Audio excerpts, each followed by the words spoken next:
Welcome to my first creepypasta story narration. So, I've opted to leave the screen black so that you guys can throw this on a second monitor while you're playing a game or doing something else so you can just listen. And also, this is my first narration, so cut me some slack if it's not great. Anyway, this story is called Jessica, the Ghost.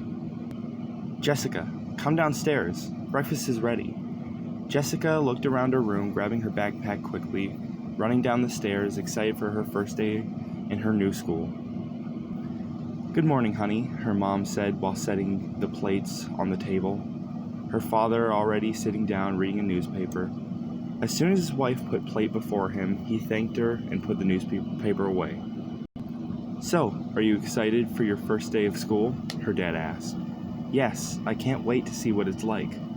Her dad chuckled. "Well, that's good.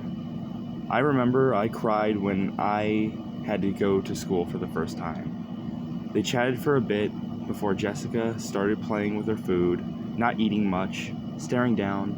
Her mom was the first to notice. "Honey, what's wrong?" "Mom, do you think I'll make some friends?" Her mom looked at her husband, then back at her daughter. "Of course, Jessie. Don't be sad if nobody talks to you. Give it some time.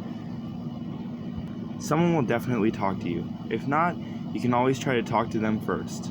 You are just kids after all. I think you'll make friends fast." Jessica nodded and finished her breakfast before leaving with her dad, who took her to school. Ever since Jessica was born, she was a quiet and nice child. She never got into any trouble. Her parents loved her. She had no other relatives other than one grandpa from her mother's side, since her mother and father were both as only children. Neither of them had siblings, so Jessica had no uncles or aunties. Her grandparents from dad's side passed away before Jessica was born. Her grandmother from her mother's side died even younger than she should have. When Jessica's mom was just in her late 30s, her last grandfather is still alive, but they don't meet with him often. They offered him to come live with them so he wouldn't have to be alone and so he could spend more time with his daughter and granddaughter, but he was always the type... Sorry for that mess up, it's a mistype. He was always the type to rather stay alone. He refused and lives in a village that's around 5-hour drive from the town where Jessica lives with her parents. Time has passed by, and when Jessica was 3 years old, she started going to kindergarten. The place was quite big. There was a long hallway on which the right side were the lockers and the left side was cafeteria with stairs that led up. On the hallway were numerous doors with numbers. They were the teachers' cabinets. As you got upstairs, there were also a long hallway with even more doors. Each door was a room for each classroom. As the children got older, they'd move to the class for their age. Each class had 2 sections, a room where kids would play, and a room with beds where kids would sleep before lunch.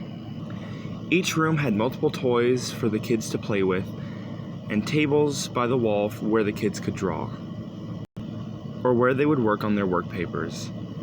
Kind of a schoolwork.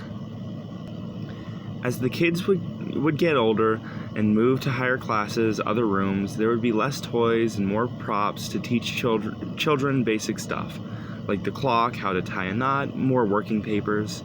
Jessica's first day of kindergarten and other few weeks were not any good.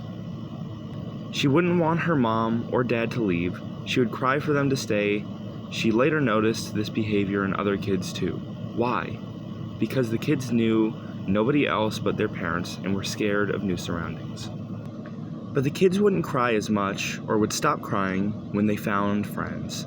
Jessica was too scared to approach anyone at the time, so she would always play alone somewhere in the corner of the room. This would go on for some time until she'd be found always playing by herself, not interacting with other kids. The teachers would notice this but wouldn't pay much attention to it. After moving to higher classes, Jessica would notice how the other kids seemed to always laugh or look happy when they were playing. Even in the kindergarten courtyard, she would try to talk to other kids, but nobody seemed to notice her or talk back. With every ignorance, she would get more and more sad, upset. This would go on for multiple weeks, months even. She wouldn't get sad immediately, but as time progressed, she always thought the other kids just didn't hear her, or they were too into their play that they just didn't notice her. Her mother would be the first to notice that her daughter was unhappy after some time. "What's wrong, Jess?"